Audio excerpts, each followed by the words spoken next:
Basicamente, eu tenho que contar para vocês que eu estou passando aqui, nesse final aqui, as mesmas coisas que a gente faria no ensino presencial, né? O GD seria uma coisa que vocês discutem em sala e depois apresentam, mas cuja função é ilustrar as técnicas de expressão gênica diferencial.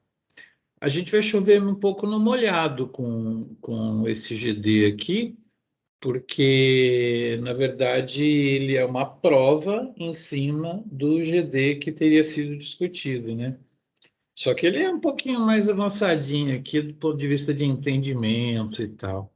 Então, vamos lá para o GD número 2 de Biologia Molecular do nosso ensino remoto, que é basicamente uma prova, né? Legal, muito bem. Esse cara aqui acho que é um pouco antigo também, porque a Periplaneta Americana é a barata, né? E assim, eu sempre fiz propaganda de que alguém precisava sequenciar a barata, porque a ordem Orthoptera não tinha nenhum genoma sequenciado ainda. E você tinha mosquito, mosca, abelha, percevejo, um monte de, quer dizer, é outra ordem, mas insetos e tudo mais. E a barata, os ortópteras completamente esquecidos, né? Tem um genoma aí em sequenciamento, mas nós vamos fazer de conta que não tenha, né? Pelo menos ele não está completo o suficiente para você tirar grandes conclusões. Mas é uma barata d'água, eu acho que não é a baratona que a gente conhece por aí, não. Muito bom. Então, diz aqui que experimentos foram realizados para estudar o efeito de radiação. Acho que é radiação, raio-x mesmo, né? Não fala qual radiação e radiação gama. Em moscas, né? Que utilizou-se a sequência dérrima Drosophila melanogaster, né? Muito bem anotada, genoma totalmente conhecido. E também foi feito o efeito da irradiação comparativo em baratas, né? Muito bem. Então, aqui já não é um caso de um projeto, não, né? Então, foram feitos os experimentos, nós vamos tentar entender por que foram feitos e como foram feitos, né? Vamos supor que os caras não escreveram o material e métodos tão bem e a gente vai ter que adivinhar umas partes. Então, 3 metodologias foram utilizadas para a barata e 2 para a mosca, né? Então, vamos acompanhar aqui. Já começa de cara com gel bidimensional, né? Gel bidimensional é um gel onde você resolve a separação nessa dimensão aqui, X, vamos dizer assim, com focalização isoelétrica. As proteínas são separadas pelo pH no qual elas param de andar, ou seja, onde a carga fica zero, né? Quando você protona totalmente uma proteína, ela fica positiva. Quando você desprotona totalmente, ela fica negativa. Quando você está no meio do caminho, depende da proteína, né? Algumas ficam com carga neutra no pH mais para cá, outra mais para lá, outra mais para cá. Então, elas se separam aqui só nessa dimensão. Depois você cola esse tubo de focalização isoelétrica num gel de poliacrilamida desnaturante e elas vão migrar pelo peso molecular, né? Então, assim você cria esse céu estrelado aqui, né?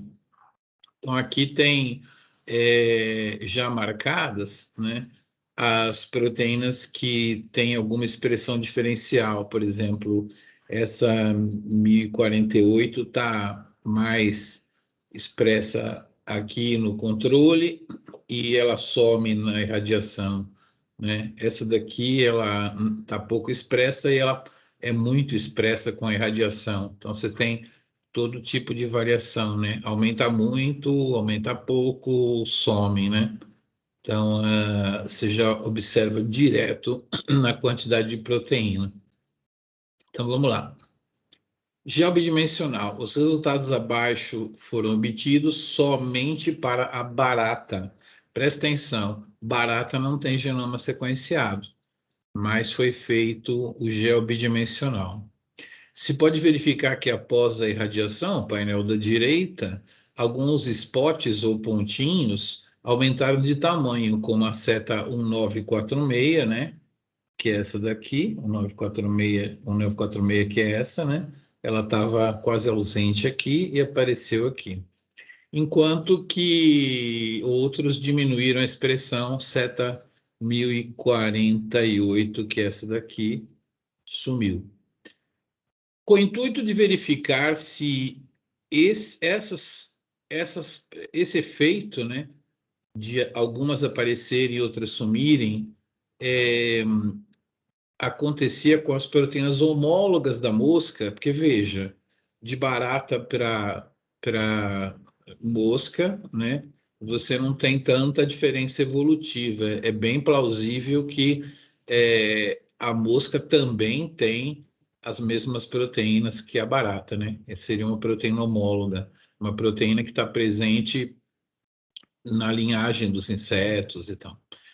Foram executados os seguintes procedimentos, né? A gente já sabe que tem umas proteínas que estão diferentes na barata por esse experimento e a gente quer saber se isso acontece também com a mosca, só que não foi feito geobidimensional com a mosca. Então, vamos ver como é que a gente vai poder resolver isso aí, né? Então, está narrado aí os experimentos A, B e C, e a gente perguntará para vocês qual o objetivo de cada um deles, para que uma pessoa vai lá e faz um experimento desses, né? Então, antes da conclusão final, quero saber, assim, especificamente, para que uma pessoa faz um experimento desses, tá? E aí, qual que é o resultado esperado? Caso a mosca reaja exatamente como a barata, ou se a mosca reagir diferentemente da barata, né? O que você espera obter? Então, todo experimento você tem que ter uma hipótese e um resultado esperado, né? Então, eu pergunto para vocês, esses spots aqui que sumiram, você recorta a proteína do lugar que tem, né? No caso, esse aqui recorta daqui, porque aqui sumiu. No caso desse daqui, recorta daqui, porque aqui não tem, né? Então, recorta daqui, recorta os pontinhos, né? E aí você vai fazer uma degradação de Edman dessas proteínas que estão aí, tá? Então, assim, qual o objetivo de fazer degradação de Edman desses pontinhos aqui, né? E qual seria o resultado esperado, né? O que você obtém se fizer uma degradação de Edman? E aí eu peço a participação dos universitários, né? Vou telefonar. O que eu espero degradando com a degradação de Edman, esse materialzinho aqui. Diga lá, grilos do meu Brasil. O que eu obtenho com degradação de Edman? Vocês podem pedir para ver o slide também. Quer ver o slide? Eu aceito ver o slide, professor. Ok, vamos ver o slide. É difícil ficar passando. Devia ter um alt alguma coisa que passava os slides, né? É um dos finais aqui. Degradação de Edman. Beleza, degradação de Edman. Você pega aquele pontinho, né? Você trata com fenilisbutilcianato, é uma reação química que arranca um aminoácido, né? Pelo N-terminal. Aí você pega esse aminoácido, faz uma cromatografia, aqui estão os 20 aminoácidos, né? Suponha que esse aqui vai parar aqui, e esse seria o pico da metionina. Então você fala, ó, primeira metionina aqui, surpresa. Beleza. Aí você faz um novo tratamento com PTH, arranca o segundo aminoácido, põe na cromatografia, olha, prolina, beleza. Aí o terceiro, então você consegue, fazendo a degradação de Edman, reconhecer esses aminoácidos aqui, né? Então, beleza. Então, vamos voltar aqui ao nosso compartilhamento da questão e eu pergunto o que um pesquisador quer daquela manchinha quando ele faz uma degradação de Edman. Qual que é o objetivo? O que o cientista queria desses pontinhos aqui? Me fala.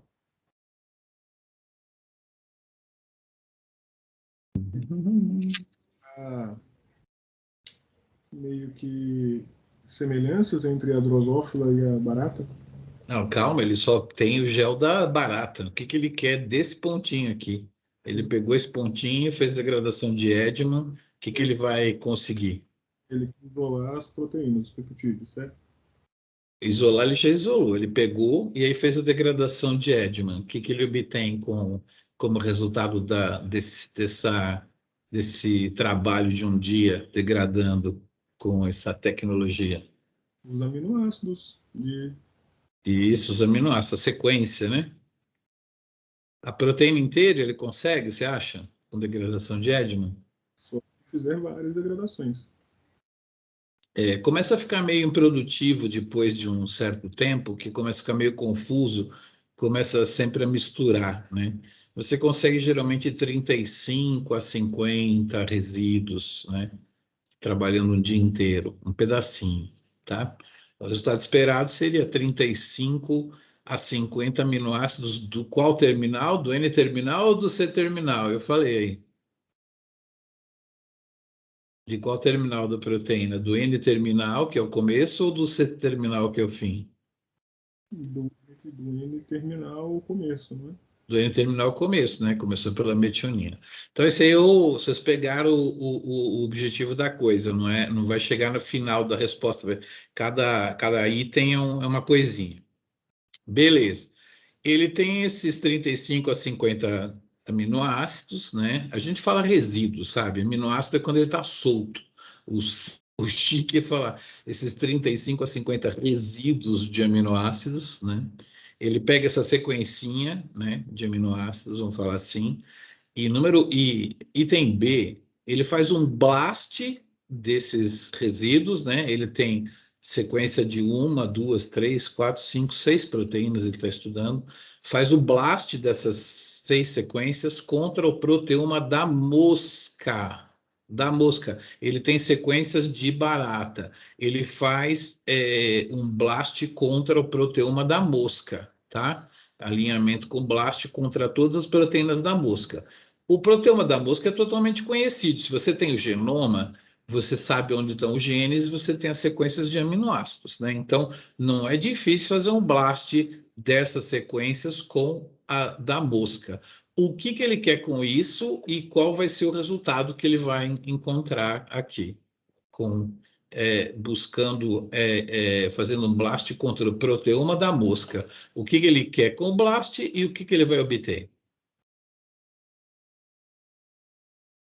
Vamos lá, grilos do meu Brasil. Essa é nova, eu inventei esse ano, nunca usei essa expressão. Cri, cri, cri. O proteína da mosca já é conhecido, certo? Totalmente de cabo a rabo, do primeiro aminoácido até o último de cada proteína, todinho. Tá, a gente vai fazer isso principalmente só para ter uma confirmação do que ele está isolando, né? Ele tem sequências de proteínas que, quando fez o tratamento com uma barata, algumas sumiram e outras não existiam e apareceram. Ele tem isso aqui.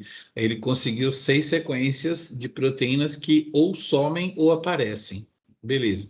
Para que ele faz um blast na mosca? Que ele está querendo comparar se o que acontece com a barata acontece na mosca. O que ele vai obter nesse passo do blast? O que ele vai identificar? Qual que é o objetivo dele? O que ele vai conseguir de informação ao fazer o blast no proteoma da mosca?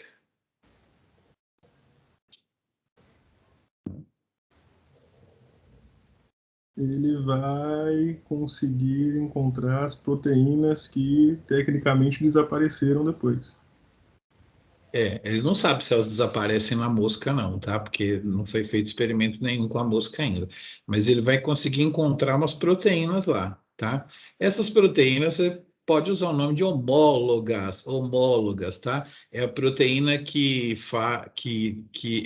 assim, houve um ancestral, né, que originou os insetos todos e aquela proteína já estava lá no ancestral, então ela vai aparecer na barata, vai aparecer na mosca também, tá? Então é a proteína que seria a proteína igual, né? Mas vamos falar bonitinho, a proteína homóloga na mosca, né? Ele vai conhecer a proteína homóloga. Ele vai saber a sequência inteira da proteína da barata, não? Ele sabe a Barata, sequência inteira da barata? barata não, sabe da mosca. Da mosca sabe. Beleza, estamos indo bem, hein? Estamos indo bem. Já temos 6 proteínas de barata, de mosca, desculpa, que são exatamente homólogas àquelas da barata. Só que a barata a gente sabe que um gene foi reprimido e outro foi induzido. Na mosca nós não fizemos experimento nenhum ainda. Então agora ele vai fazer aqui, e aí eu vou perguntar para vocês por que que ele faz isso. PCR de tempo real, tá? PCR de tempo real, que é uma quantificação de RNA mensageiro, né? É, com um par de primers, então ele vai fazer 6 PCRs de tempo real, com RNA extraído de mosca irradiada e não irradiada, entendeu? Agora aqui nós vamos para a mosca pela primeira vez. Tem mosca não irradiada e mosca irradiada, tá? E aí nós vamos fazer um PCR de tempo real de 6 proteínas homólogas ali, beleza? Aí ele pergunta aqui, a partir de qual sequência você vai conseguir desenhar o primer, né? Como é que você vai obter, como é que você vai desenhar o primer? Vocês aprenderam comigo a desenhar primer, né? Faz o forward, faz o reverso. A partir de que informação, de que sequência que você vai desenhar esses primers aqui para fazer os PCRs de tempo real? Vamos estudar o que está acontecendo na mosca. A partir de quais sequências você vai Aí, desenhar os primers? Hã? fazer 2 PCRs, né? Um Tem que radiante. fazer, são 6 aqui, né? Proteínas que a gente vai investigar. Então, são 2 primers para cada PCR. Você vai fazer 12 primers, né? Mas para cada uma das homólogas, você vai fazer um par de primers, beleza. Mas aonde você vai saber qual que é a sequência? A, C, G, T, tá, para poder desenhar os primers? Ele vai comparar as irradiadas com as não irradiadas? Ele vai pegar o RNA das irradiadas e não irradiadas, vai submeter a um PCR de tempo real para quantificar, né? Quantificar o RNA, né? Beleza. Só que para isso ele precisa desenhar os primers. A partir de quais sequências ele vai produzir os primers para fazer o PCR de tempo real? Ó, Cadê as sequências? eu acho que se ele vai usar música irradiada e música não irradiadas, ele vai Uhum. time a partir das sequências ele que vai ver que vão se A par- repetir completo, porque provavelmente Isso, a partir das sequências de que bicho que ele vai usar? das não irradiadas.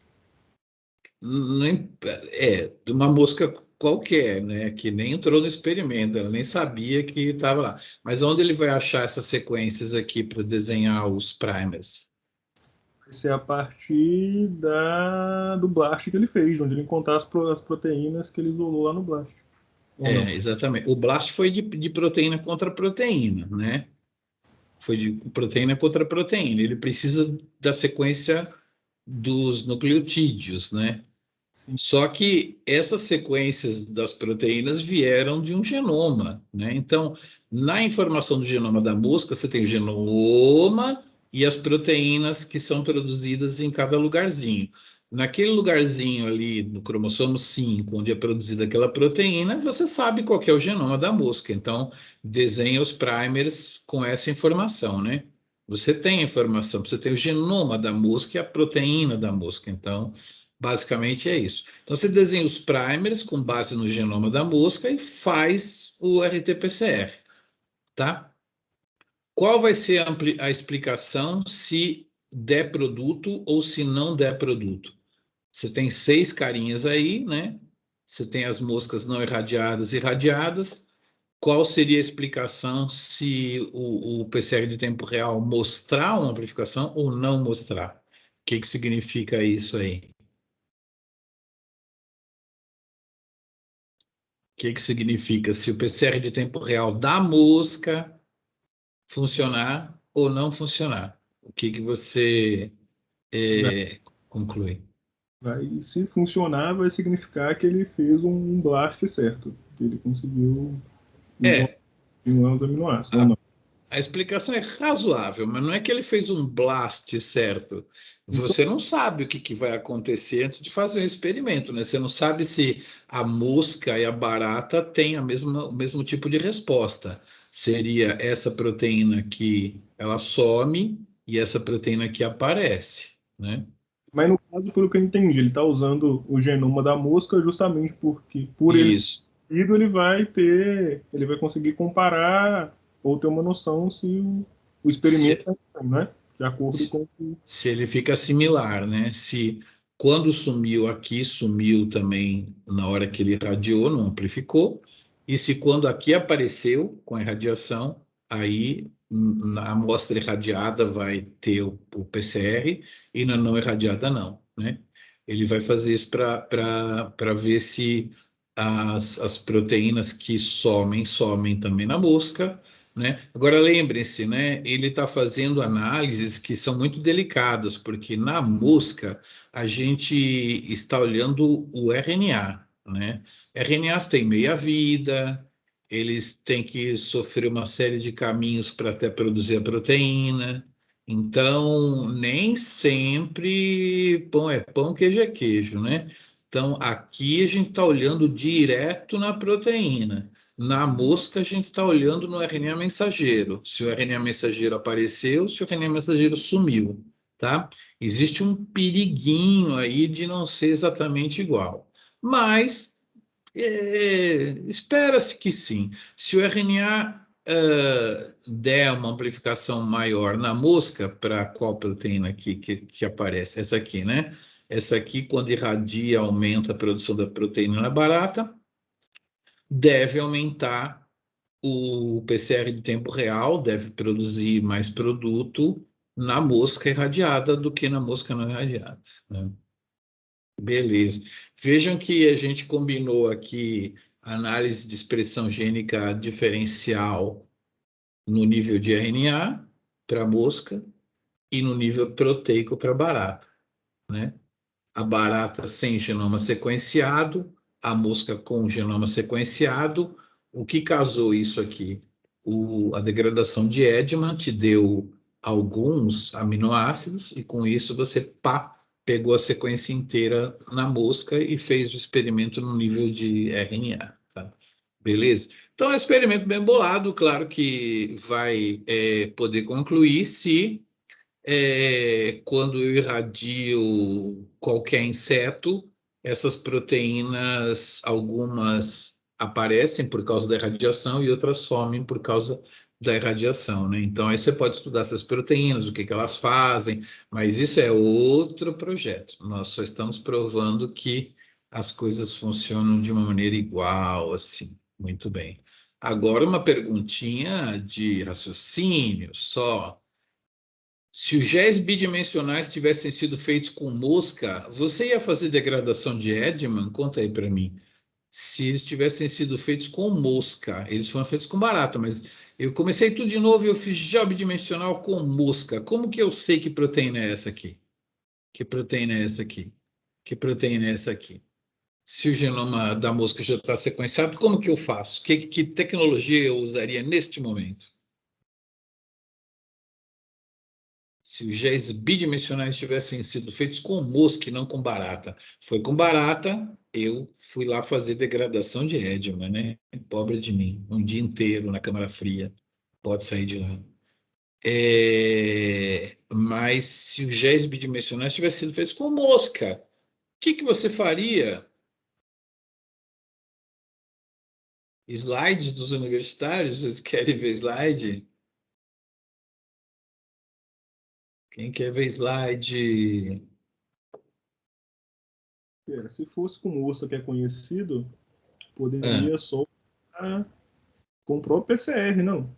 Ou com O gel de proteína foi feito com a mosca. Você tem uma manchinha que aparece, outra manchinha que some. Você não pode fazer PCR de proteína, não. O que você pode fazer com proteínas? Fazer um gel. Um gel já foi feito. Isso aqui é um gel bidimensional. Ele está lá, né? Como você consegue explorar? Hã? Eu vou precisar dos slides, então. E meu fosfato já acabou. Você vai Professor, precisar. talvez fazer um blast? Não, você só tem a manchinha, não Ah, é tem, não verdade. tem, não tem. Você pode falar assim, vou fazer degradação de Edman, mas não seria o mais indicado, né? Você faz uma espectrometria de massa, tá? Para isso é que está o espectrômetro de massa. Você sabe que eu tenho amigos que vendem máquinas, né? Nos congressos, quando você vai num congresso, tem os estandes dos patrocinadores. Eles pagam 5 mil, 10 mil, 20 mil, 30 mil para montar o stand. Quanto mais eles pagam, maior é o stand. Eu tenho uns amigos lá que vendiam espectrômetro de massa. E eles falaram assim, Miguel, olha que engraçado, a gente vende espectrômetro de massa há 30 anos, né? E a gente nunca foi num congresso de bioquímica porque era mais na física, na química, que a gente vendia isso daí. De uns tempos para cá, com essa coisa aí de usar espectrômetro de massa na biologia, a gente está vendendo um monte aqui. Então, a gente está em todo congresso de biologia, a gente vem, porque o espectrômetro de massa ele tem um laser que excita uma matriz, né? A matriz ela ioniza as proteínas e as proteínas ionizadas elas voam, né, dentro do vácuo, um tubo de vácuo, atraídas por essa bobina aqui, né, que é totalmente negativa, então atrai elas, atrai, mas tem um buraco no meio, né? Isso aqui é bem centralizado, elas estão bem no centro, então elas são atraídas e opa, e saem e batem aqui. E tem um detector aqui. Então, pelo tempo de voo, que é chamado time of flight, você consegue detectar o peso molecular exato da proteína, tá? Então, você pega aquelas manchinhas, coloca no espectrômetro de massa, detecta o peso molecular perfeitinho, 18.364. Vamos supor que seja isso aqui. Como é que eu sei que 18.384 é o peso da beta-lactoglobulina, então? Conta para mim. Como que eu sei? Como que eu sei? Quem que me contou que 18 mil, não sei o quê, é o peso molecular da beta-globulina lá? Quem que me contou? Hã? Se o experimento tivesse sido feito com mosca, eu pegaria esse carinha aqui, colocaria no espectrômetro de massa e saberia o peso molecular exato dele. E aí, como é que eu sei que proteína é essa, se eu tenho o peso molecular exato? Grilos do meu Brasil. Como que eu sei? 18.384. E aí, que proteína é essa? Hum? Eu não tenho sequência, eu só tenho peso, só o peso exato. E aí?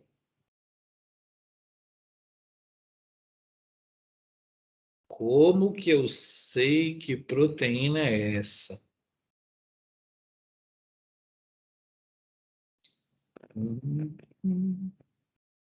Claro que eu sei quanto pesa uma glicina, quanto pesa uma metionina, quanto pesa uma prolina.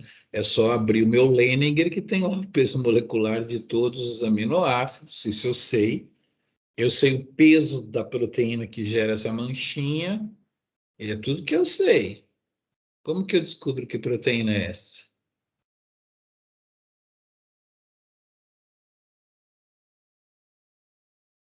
Tum, tum, tum. Deve ser a soma dos pesos dos aminoácidos que a compõem, né? Se eu soubesse os aminoácidos que compõem todas as proteínas de uma mosca, eu somava para cada uma, vai ter umas 13 mil proteínas lá. Eu somava os pesos, e eu tinha o peso de cada uma das 13 mil. Aí eu olhava direitinho qual que pesa 13.384 e eu achava qual é a proteína, tá? Você precisa ter uma lista do peso molecular de todas as proteínas de um organismo para poder fazer essa tecnologia de fazer espectrometria de massa e saber qual proteína é, tá? Então, no caso de um genoma completo, basta eu pôr essa manchinha no espectrômetro de massa, saber o peso e olhar numa lista enorme de 13 mil proteínas, todas com o seu peso molecular. Como foi determinado esse peso molecular num gel? Não, senhor. Simplesmente pega a sequência de aminoácidos, pega o peso da metionina, o peso do segundo, tal, soma isso tudo num computador e aí coloca uma lista de 13 mil proteínas e qual o peso dela. Então, como eu sei o peso exatinho, né, não é um peso aproximado que o espectrômetro de massa te dá, é o peso exato. Então, você vai lá e descobre qual que é a proteína, né? Vamos ver? Se os genes bidimensionais tivessem sido feitos com moscas que têm genoma completo, o que mudaria nos procedimentos dos itens A e B, né? Aqui foi feito Edman e Blast. O que mudaria, né, se fosse um organismo de genoma completo?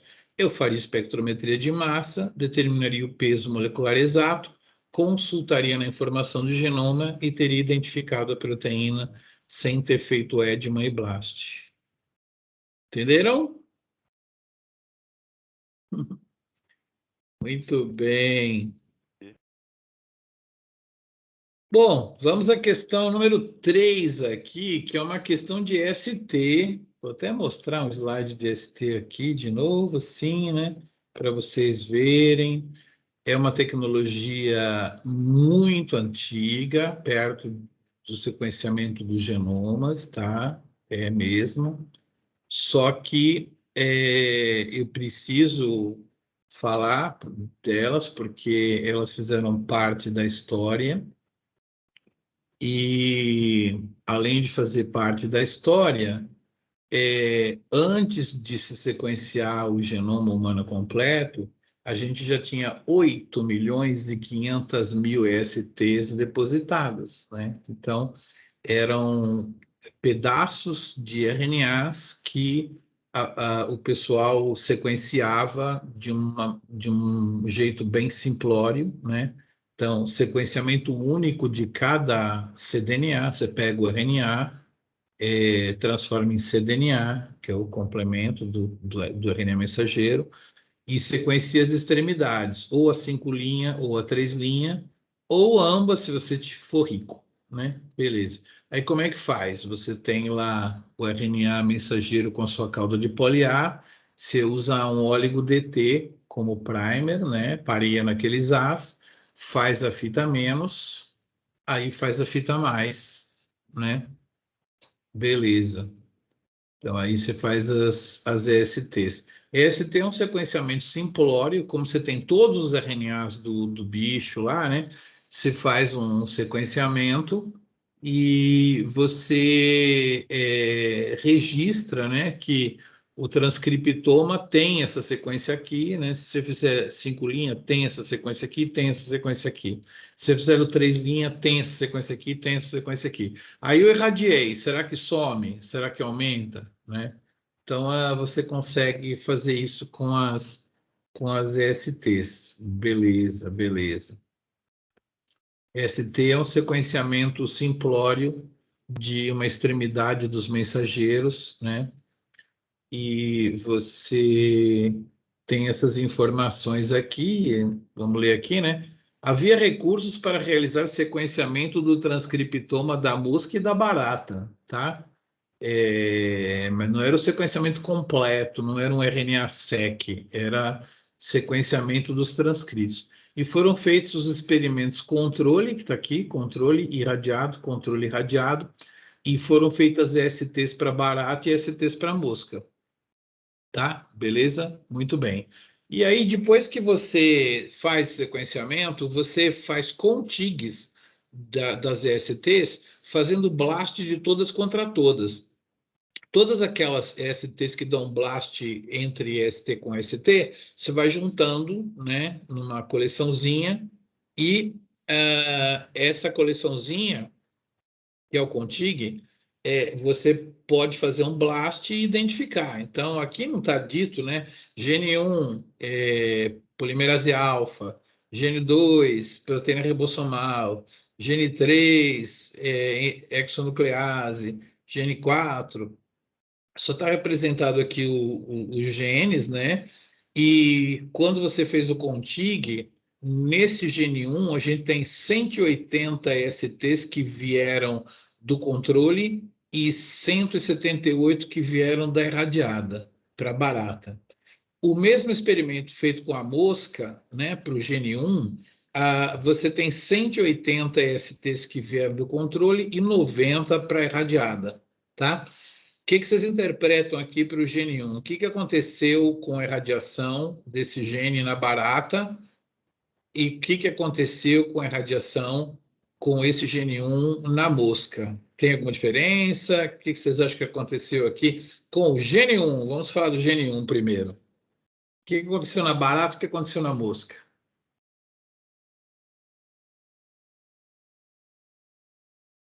E o que aconteceu com os grilos?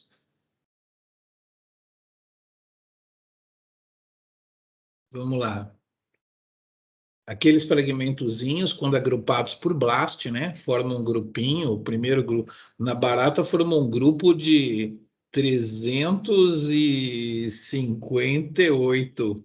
Só que nesse 358, 180 vinha do controle, STs eram do controle, e 178 STs eram da irradiada, né? Nesse grupinho aí, que eram sequências que, feito o blast, batia com a DNA polimerase alfa. Beleza. O que aconteceu na barata? O que aconteceu na mosca? Aí, diga para mim, interprete.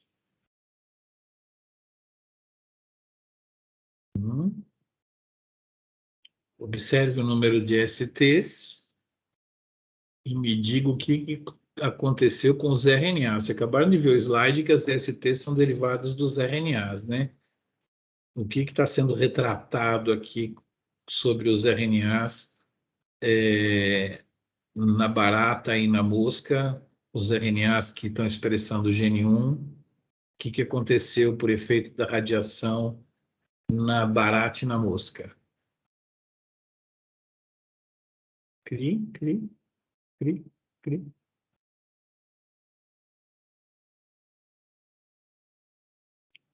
Cri, cri, cri.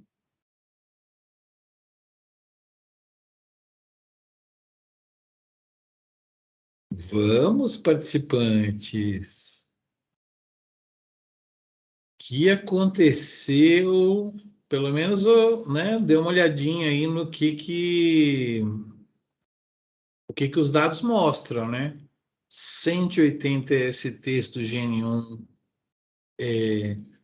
presentes no controle, 178 na barata irradiada, quando muda para a mosca, 180 e com irradiação 90. O que aconteceu com o gene 1?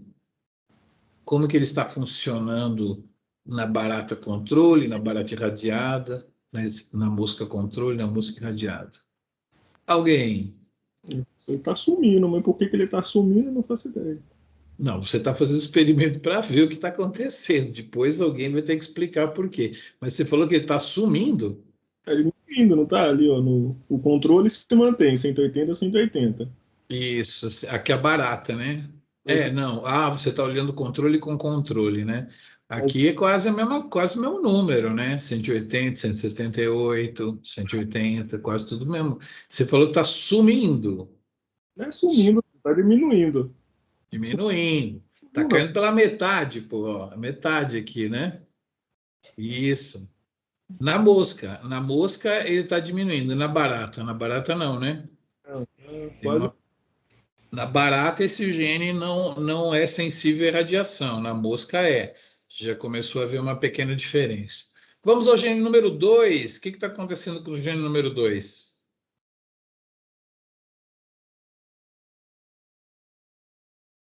Na barata e na mosca eles aumentaram. Mas quase nada também, se eu comparar igual o gene 1. Quase, não, quase nada. Esse aqui, variações, né?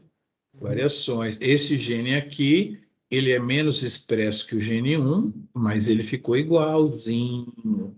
Muito bem. Gene de número 3. O que aconteceu aqui com o gene de número 3? Ele caiu pela metade nas duas situações. As duas situações. Então, esse gene, os dois insetos reagem da mesma maneira. Muito bem. Gene de número 4. O que aconteceu com o gene de número 4? Também irrisório ao aumento deles. Mentira, não. Irrisório, irrisório. É? Ou diminuiu. 30, 29, 19, 18, né? Você repare que tem uma novidade aqui, né? Esse gene, ele é um pouquinho mais expresso na barata do que na mosca, mas nós estamos interessados no efeito da irradiação. O efeito da radiação foi irrisório, certo? Certo.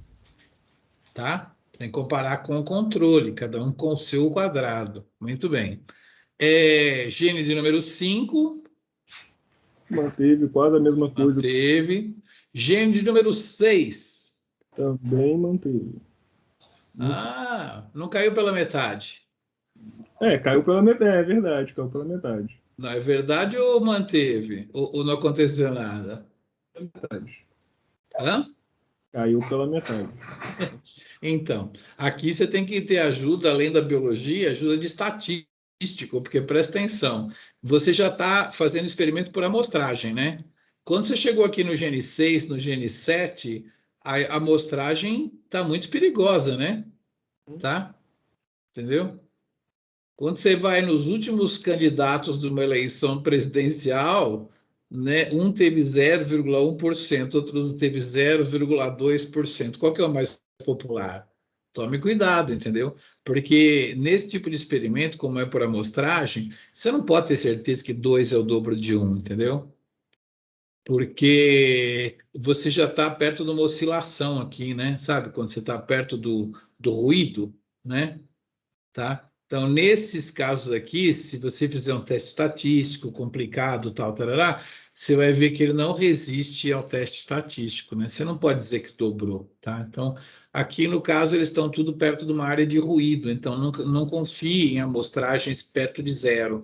Todas as vezes que você chega muito perto de zero, por sorte ou azar, você pode acabar pegando um a mais aqui, um a menos ali, entendeu? Então, não é significativo esse tipo de experimento quando você se aproxima de zero. Esses aqui, sim, esses aqui já não, tá? Então, tem esse probleminha aí. Bom, aponte os genes que tiverem expressão diferencial estatisticamente modificada, né? Você não vai fazer nenhum teste, mas só, né, pensar nisso e justifique sua decisão. Então, a gente já abordou aqui. Então, beleza. Então, nós fizemos uma técnica antiga, mas estava na mão, já tinha lá como fazer no laboratório, por que não fazer, né? E aqui eu diria assim, por que seria necessário realizar um experimento de PCR de tempo real, que é um experimento mais específico para cada gene se faz um par de primers, com os genes com expressão diferencial detectado nesse experimento? Então, esses genes aqui têm expressão diferencial aqui, ó, né? Tem expressão diferencial. Por que que é recomendável fazer um PCR de tempo real para o gene 3, para o gene 2 e para o gene 1, ao invés de falar assim, esses genes são diferencialmente expressos? Comentem. Por que que se faz um PCR de tempo real assim mesmo para esse? Claro, agora nós temos só 3 genes para fazer PCR de tempo real, né? 3 não, né? Porque aqui foi 1, esse não, 2 genes só para fazer PCR em tempo real, baratinho. Por que eu tenho que fazer um PCR de tempo real se eu já fiz esse experimento aí? Quais são os que tem que fazer? O PCR de tempo real você teria que fazer com aqueles que deram diferença, né? Esse aqui, né? O gene número 1 e o gene número 3, né? Você teria que... Por que você tem...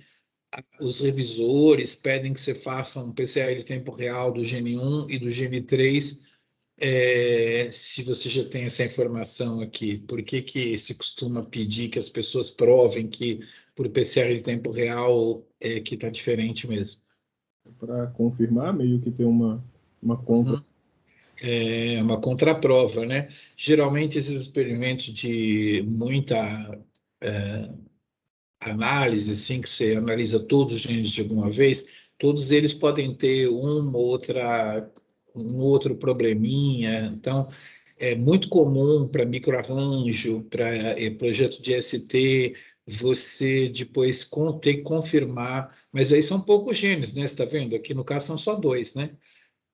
Se confirmar com PCR de tempo real, para ter uma confirmação mesmo, tá? Porque esses experimentos podem ter, incorrer em algum erro, né?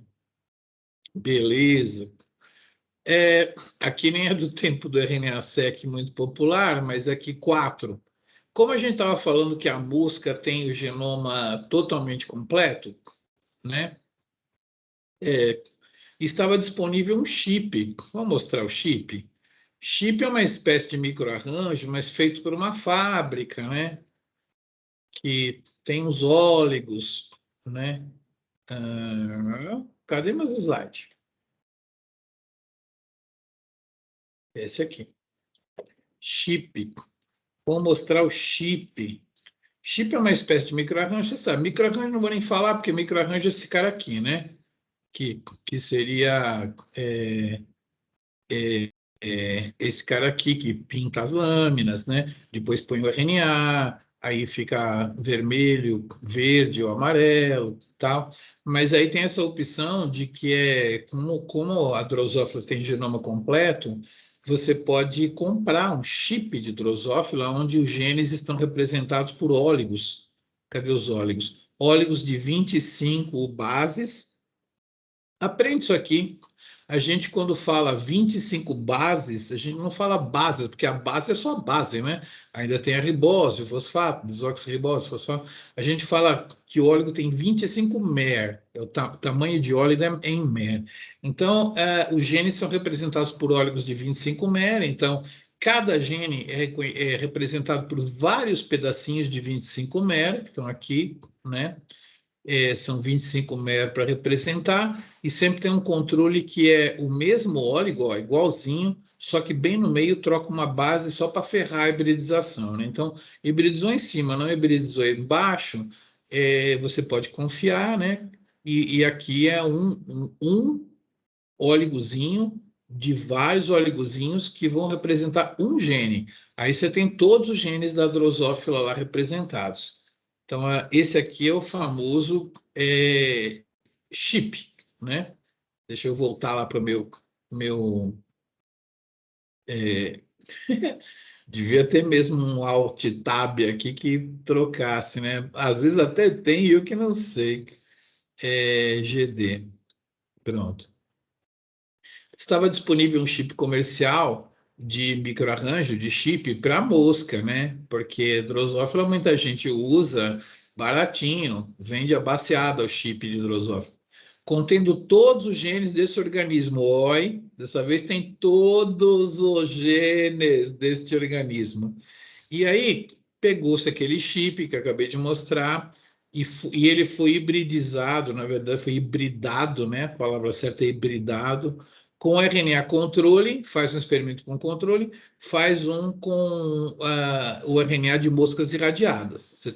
Você gasta um chip para o controle e um chip para a irradiada. Beleza, pode fazer em triplicata, se quiser, beleza? Gastou meia dúzia de chip já aqui. Qual a necessidade de realizar o experimento com chip? Com chip, veja bem, todos os genes estão no chip. Se o transcriptoma já tinha sido analisado por esse item aqui acima, né? Colunas C e I da mosca, né? Colunas 3 e 4. Qual a necessidade de alguém ainda fazer um chip depois de ter feito esse experimento com STs aqui? O que a pessoa vai ganhar com um chip que não tinha ganho com esse experimento de STs aqui? Conta para mim, senhoras e senhores. Né? Seria alguma coisa relacionado às proteínas homólogas ou não? Não, esquece as homólogas, estamos só na mosca, né? Nossa, Estamos só na mosca. Por que que eu faria um experimento com chip para mosca se eu já fiz esse experimento de STs? O que que eu não consegui retratar com esse experimento de STs aqui que o chip vai me retratar? Porque todos os genes estão no chip. O que que eu não consegui retratar com o experimento de sequenciamento de ST? Me conta. Quais são os genes que ora se expressam mais e ora se expressam menos? Tipo, Os genes, aí que tá, você falou, os genes tem que desenvolver melhor. Você consegue ver quando tem repressão, né? Ou quando não tem, entendeu? Você consegue ver, né? Nesses genes aqui, você viu no gene 1, número 2, número 3, número 4, número 6, número 7, já começou a ficar difícil de ver, né? quem é o 1, o 2, o 3, o 4 ou não? Oi? Eu sei quem é o gene 1, o 2, o 3, o 4? O gene 1, 2, 3 e 4 no experimento de ST você consegue saber por blast, né? Não tem problema não. Saber quem é, você sabe. Mas olha bem aqui que está caindo aqui para perto de zero, né? Sim. No meu exemplo, com 7 genes. Num exemplo real, com, sei lá, com uns 1000 genes, já ia estar começando a chegar perto de zero aqui. A metodologia que é usada aqui, eu pego os RNA mensageiros, transformo em cDNA e sequencio e conto aqui, né? Beleza. Aqui eu tenho todos os genes no chip, né? Que vantagem Maria leva de fazer um experimento com chip, sendo que o ST já estava feito? Que vantagem o chip tem Ele que tem ele tem mais genes, então eu consigo meio que aumentar o meu experimento, aumentar a minha. exatamente. Aqui, ó, você pode sequenciar mais e mais e mais. Olha, isso aqui é por amostragem, entendeu?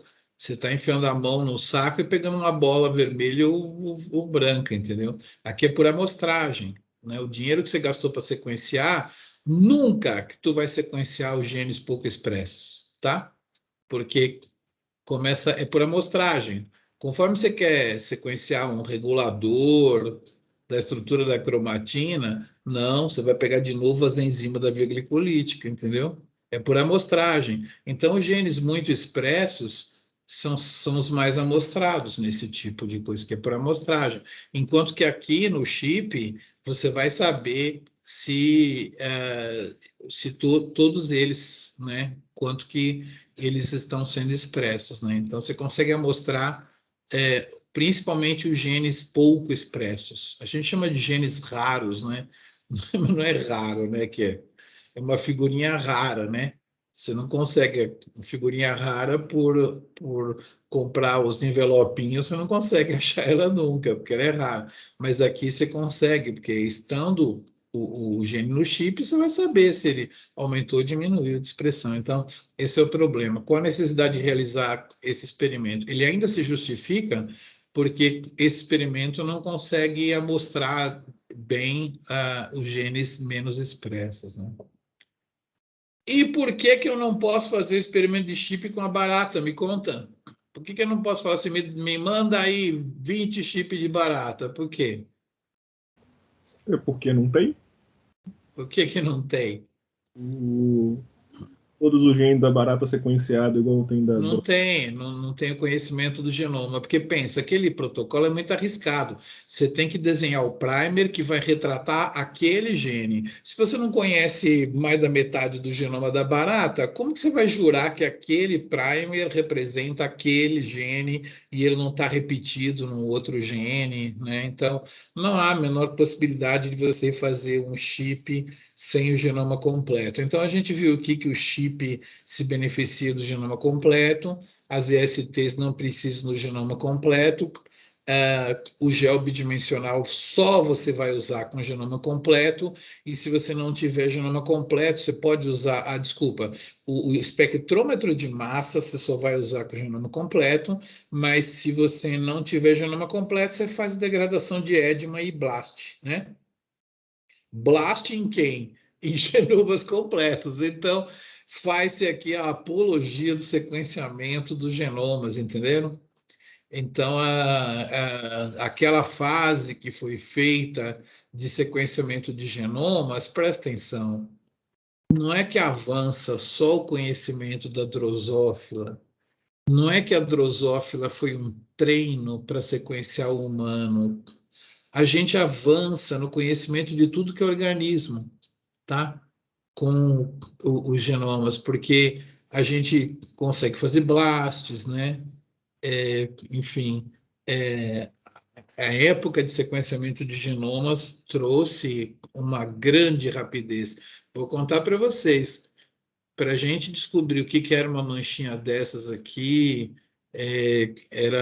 custava caro, gente, era um trabalho enorme. Hoje vocês têm, na biologia, se vocês forem continuar e trabalhar com isso mesmo, vocês vão ter mais dados do que vocês conseguem analisar, tá? Pensou nisso? Em vez de você ficar lutando no laboratório para descobrir alguma coisa, você descobre mais coisas do que você consegue analisar, tá? É para isso que a gente tem o curso, né? Eu sou orientador de lá, convido vocês aqui. Vou mandar o convite para eles assistirem. Seminários nessa sexta-feira. Vou mandar o link aqui para vocês, às 2 horas da tarde, se vocês puderem, né? Ele é gravado também no canal do YouTube da pós-graduação em bioinformática, aqui da nossa. Tem vários vídeos de alunos falando, de professores falando também, muito interessantes, né? A gente teve essa semana, na quarta-feira, um seminário sobre um vírus gigantesco que foi descoberto na Lagoa da Pampulha, né? Numa ameba, né? Simbionte de uma ameba da Lagoa da Pampulha, e o seminário foi muito legal. Eu vou mandar para vocês esse link, vou mandar o horário dos seminários para vocês também aprenderem e essa cultura de assistir seminários, né? Então é isso daí. Então, hoje em dia, a gente obtém muito mais resultados do que consegue examinar, e aí que vem a função da bioinformática, né? Eu não sei se vocês têm conceito do que é informática, né? É o estudo da informação, né? Informação que tem nas coisas, né? Informática é estudo da informação. E existe informação no sistema biológico. Quando vocês fizeram bioquímica, vocês aprenderam uma química dos compostos biológicos, né? Como que um aminoácido liga no outro, né? Como que uma proteína na membrana sinaliza, toda a química vocês aprenderam. Aqui na Biomol também vocês estão aprendendo. Eu sou professor de bioquímica, né? É a bioquímica do DNA, do RNA e das proteínas. Isso aqui é tudo bioquímica. Então, a bioquímica, a bioinformática é o estudo da informação. Então, por exemplo, esse gel aqui tem informação para dedéu, né? Então, a gente dá um exemplo com algumas, mas quando a gente faz isso em larga escala mesmo, a gente usa técnicas de estudo da informação, né? Então, a gente usa o que a gente chama de bioinformática, né? Precisa de computadores gigantescos para poder analisar. E eu vou levar vocês para um computador gigantesco, não tão gigantesco, mas ele está em cima do gigantesco, porque como a gente dá aula nele, um computador que dá aula, ele pode ser invadido, né? Então, é um computador com 48 núcleos, 36 GB de RAM e eu vou levar vocês para ele. Mas ele está em cima de um que tem 512 processadores e 4 terabytes de memória RAM, né? De HD tem 170 terabytes de HD, né? Eu vou levar vocês aí na próxima aula para a gente ter uma ideia de como que se trabalha hoje em dia com toda a informação, né? Vou levar vocês para lá. Então é isso, gente. Hoje nós fizemos essa semiprova aqui, né? E eu vou deixar isso no ensino remoto para vocês verem. E eu vou mandar umas 8 questões para vocês responderem em dupla sobre esses pontos que estão aí, né? Tá? Sobre as mesmas técnicas que a gente abordou no GD1 e no GD2. Então foram 3 aulas, né? 2 no GD1 e agora uma no GD2. Então eu vou mandar uma provinha não, né? Eu vou mandar uma tarefa para vocês resolverem em dupla com perguntas sobre essas coisas que a gente estudou. E na próxima aula eu vou ver se eu consigo levar vocês para trabalhar remotamente num computador. Se não der na próxima aula, na outra ainda, a gente leva. Então, eu estava falando de seminário que eu vou anunciar para vocês, que vocês podem começar a ver, e aí é interessante, porque nesse mundo de seminários, se vocês também vão assistir seminários, vão apresentar seminários, né? Vocês têm que começar a pensar diferente, né? Hoje mesmo, não sei se vocês conseguiram entender tudo, mas vocês tentaram, né? Vocês estão tentando aprender tudo do que eu falei. Não vai ser mais assim quando vocês forem profissionais. Vocês vão no congresso, vão no seminário, vocês vão entender, tipo assim, 20%, às vezes 5% do que foi falado, ou então às vezes 60%, ou às vezes 80%, entendeu? Então vocês têm que começar a se acostumar com essa vida de não entender mais tudo, porque né? Às vezes você faz tudo, sabe tudo, vai na prova, tira total, passa com A, beleza. Na vida profissional, isso não vai mudar. Tem coisas que você vai entender tudo, tem coisas que você vai entender metade, tem coisas que você vai entender 10%, mas esses 10% vai valer para você, porque você já sabe mais ou menos como já sabe onde buscar informação, tá? Então, deixa eu parar minha gravação aqui por hoje.